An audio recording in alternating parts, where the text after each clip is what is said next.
తెలంగాణలో ఉష్ణోగ్రతలు క్రమంగా పెరుగుతున్నాయి. పలుచోట్ల సాధారణం కన్నా 2 నుంచి 3 డిగ్రీలు ఎక్కువగా రికార్డవుతున్నాయి. దాంతో పాటు ఉక్కపోత తీవ్రంగా కూడా క్రమంగా పెరుగుతోంది. 22 జిల్లాల్లో వారం రోజులుగా పగటి ఉష్ణోగ్రతలు 37 డిగ్రీల కన్నా ఎక్కువగా రికార్డవుతున్నాయి. మిగతా జిల్లాల్లోనూ 36కు పైగా రికార్డయ్యాయి. బంగాళాఖాతం మీదుగా తూర్పు ఆగ్నేయం నుంచి గాలులు వీస్తుండటంతో వాతావరణం వేడెక్కుతోందని వాతావరణ శాఖ విశ్లేషకులు చెబుతున్నారు. ఫిబ్రవరి తొలి వారం నుంచే రాష్ట్రంలో ఎండలు మండుతున్నాయి. మార్చి ఏప్రిల్లో ముదురునున్న ఎండలు మేలో మంటెక్కించనున్నాయి. ఈసారి రికార్డు స్థాయిలో టెంపరేచర్లు ఉంటాయన్నారు. ఆదిలాబాద్లో అత్యధికంగా 38 డిగ్రీల ఉష్ణోగ్రత నమోదైంది.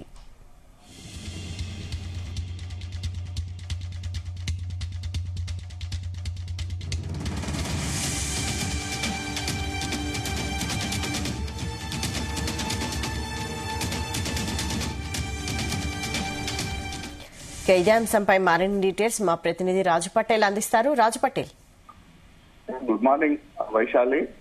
తెలంగాణలో మొన్నటి వరకు చూపించినటువంటి చలి ప్రభావం పూర్తిగా తగ్గిపోయి ఇప్పుడు భానుడు సూర్యుడు తన ప్రతాపాన్ని చూపిస్తున్నాడు. సూర్యుని యొక్క ప్రతాపము తెలంగాణ రాష్ట్ర వ్యాప్తంగా కూడా మనం మొదలైందని చెప్పవచ్చు. కొద్ది రోజులుగా చూసుకుంటే సాధారణ డిగ్రీల కంటే ఎండ వేడి ఎక్కువగా ఉంటుంది. తెలంగాణ వ్యాప్తంగా కూడా ఉష్ణోగ్రతలు రోజు రోజుకు పెరుగుతున్నాయి. చాలా సాధారణం కంటే 2 నుంచి 3 డిగ్రీల సెల్సియస్ గా ఉష్ణోగ్రతలు ఎక్కువగా నమోదు అవుతుండటంతో తెలంగాణ వ్యాప్తంగా ఒకేసారి వేడి వాతావరణం మనకు ఎక్కడ చూసినా కూడా కనిపిస్తుంది. దీంతో పాటు ఉక్కపోత కూడా రాత్రిపూట ఎక్కువగా పెరిగింది. తెలంగాణలోని 22 జిల్లాలో వారం రోజులుగా పగటి ఉష్ణోగ్రతలు 37 డిగ్రీల కన్నా ఎక్కువగా రికార్డు స్థాయిలో నమోదవుతుండగా మిగతా జిల్లాల్లో 36 డిగ్రీల ఉష్ణోగ్రతలు నమోదవుతున్నాయి. సో అంటే ఇప్పుడు మనకు ఫిబ్రవరి సెకండ్ వారం వచ్చేసింది.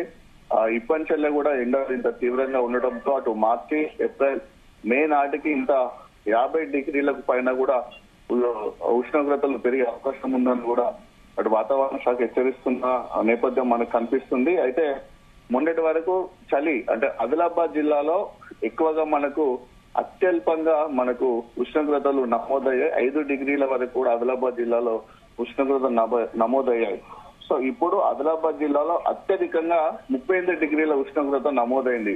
అంటే అత్యల్పంగా కూడా ఈసారి తెలంగాణ వ్యాప్తంగా ఆదిలాబాద్ జిల్లాలోనే నమోదైంది. అత్యధికంగా కూడా ఇప్పుడే మనకు రికార్డు స్థాయిలో కూడా మన ఉష్ణోగ్రతలు ఆదిలాబాద్ జిల్లాలో నమోదైంది. ఇటు ఆదిలాబాద్ జిల్లాతో పాటు అటు కరీంనగర్ జిల్లా కానీ, పెద్దపల్లి, మంచిర్యాల, ములుగు, నల్గొండ, రాజన్న సిరిసిల్ల జిల్లా, సిద్దిపేట, నిజామాబాద్, వనపర్తి చాలా జిల్లాలో కూడా మనకు 35 డిగ్రీల కంటే కూడా ఎక్కువ శాతం మనకు నమోదవుతుంది. ఇంకా మనకు చలికాలం కంప్లీట్ గా ముగిసిందని చెప్పవచ్చు. అంటే వాస్తవానికి మనకు శివరాత్రి వరకు అంటే సాధారణంగా శివరాత్రి వరకు కూడా చలి ఎక్కువగా ఉంటుంది. శివరాత్రికి దాదాపు ఇంకా మనకు 15 రోజుల టైం ఉంది. ఇంతకంటే ముందే చలి పూర్తిగా తగ్గిపోయి ఎండలు ముదురుతూ ఉండడంతో క్రమక్రమంగా ఈసారి ఎండ తీవ్రత ఇంకా చాలా ఎక్కువగా పెరిగే అవకాశం ఉంది. గతంలో కంటే కూడా రికార్డు స్థాయిలో కూడా ఉష్ణోగ్రతలు నమోదయ్యే అవకాశం మనకు ఎక్కువ కల్పిస్తుంది. సో రాత్రిపూట కూడా మనకు టెంపరేచర్ కూడా చాలా తక్కువగా పడిపోతున్నాయి. రంగారెడ్డి జిల్లా రెడ్డిపల్లిలో 14.6 డిగ్రీల ఉష్ణోగ్రత మనకు నమోదైంది. సో క్రమక్రమంగా పెరుగుతూ ఉండడంతో కూడా ప్రజలు ఎండ తీవ్రత ఎలా ఉంటుందని భయపడుతున్నారు. ఇప్పుడు ప్రజెంట్ ఉదయం అంటే గత వారం రోజుల క్రితం వరకు మనకు 6:30-7 వరకు కూడా మనకు తెల్లవారుజాము కనిపించేది కాదు. ఇప్పుడు మనకు 6:30 నుంచే మనకు సూర్యుడు వస్తున్నాడు. సాయంత్రము 6:30 అయితే కూడా 6:30 వరకు మనకు 6:30 నుంచి 7 వరకు చీకటి పడుతుంది. అంటే పగటి పూట కూడా మనకు సమయం ఎక్కువగా పెరిగింది కాబట్టి దీన్ని బట్టి కూడా సూర్యుడు ఉదయం వస్తున్నాడు, లేటుగా వెళ్తున్నాడు, లేటుగా అస్తమిస్తుందని చెప్పవచ్చు. దీంతో కూడా ఎండ ప్రభావం చాలా ఎక్కువగా పెరిగిపోయింది.